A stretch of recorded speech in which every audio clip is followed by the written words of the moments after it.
Let me take you back to the mid-90s. In those days, it took 6 doctors to diagnose it as shy driver syndrome. Today, it would be a lot easier and called multiple system atrophy or MSA.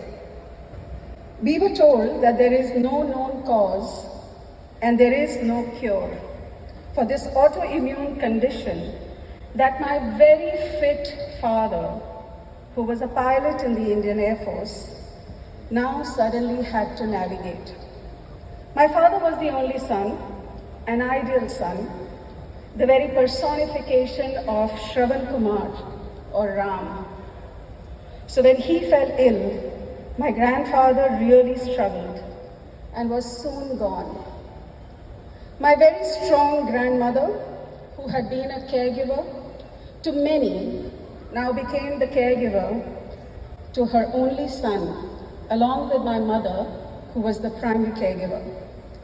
Just like many others in our country, we did not identify as caregivers. Let me tell you some trivia. There is no term equivalent to family caregivers in any of the Indian languages. You will find words like sevak, sahayak, timardar, but none of these are used for these gentle warriors, the family caregivers. I too believed that I was doing what all of us must do as good sons, good daughters, good wives, good partners, good parents. A neurological condition that is debilitating a person day after day in front of you has significant impact on the health and well-being of the patient. The very dignity of the patient and the family goes through social isolation, erosion of their emotional well-being, and loss of financial capability. As of 2020, there are as many as 190 million people in India navigating a variety of conditions that require long-term and home-based care, ranging from aging, mental illness to neurological conditions like Parkinson's, MSA, MS, MND. These conditions leave the patients in need of care provided mostly by women as unpaid care at home. These gentle warriors are invisible, unrecognized, underappreciated, and underserved, grappling with emotional roller coaster, empathy fatigue, anticipatory grief, ambiguous loss, and are at the risk of mental health challenges themselves. In the 90s, MSA was a rare condition. It took doctors very long to diagnose and even longer for us to accept. There is a lot that needs to happen between 2 doctor visits, and much of the discussion with the doctor is about the anxieties, insecurities, and fears when the family is actually looking for hope and miracles.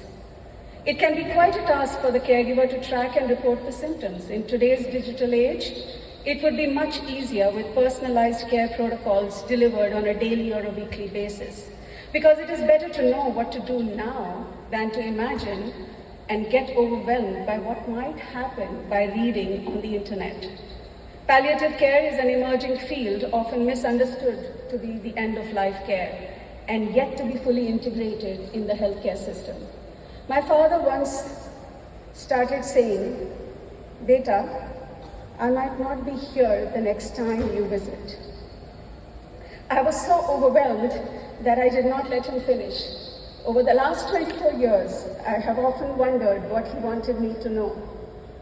I wish someone who knew palliative care had held my hand and explained to me the idea of a living will, supported us through this very critical conversation. Each patient is different, their care and their caregivers have unique journeys. As was in our home, when my grandmother went through was very different from what my mother was going through and what my brother and I were grappling with. We were all trying to be strong for the others and very alone in our struggles. There was no time to pause and think or feel our emotions. It was difficult to find friends and spaces where one could share. We were not rich enough to be able to afford hired help, and neither were we poor enough to access social support systems. We just had ourselves to depend on. I had wanted my dad to have a wheelchair, but it was difficult to afford one. And today, it would have been difficult to choose the appropriate one. Through the dark days, the only hope would arrive occasionally into our home via post through a newsletter from the Sarah Matheson Trust in UK. It would give us some information, some tips to patients and caregivers, and some ideas of what to expect, and we did not feel alone. Family caregivers need a community of others who are walking through similar conditions so that we do not feel alone and we can replenish our emotional reservoirs. Technology is magical. Today we can order a cab, navigate cities without knowing the local language, deliver groceries in less than 10 minutes, learn skills and have simulated reality for travel and well-being. I do not even need to tell you, imagine. Digital technology can enable personalized holistic care from emergency concierge to community learning, financial planning and e-commerce, all accessible at our fingertips.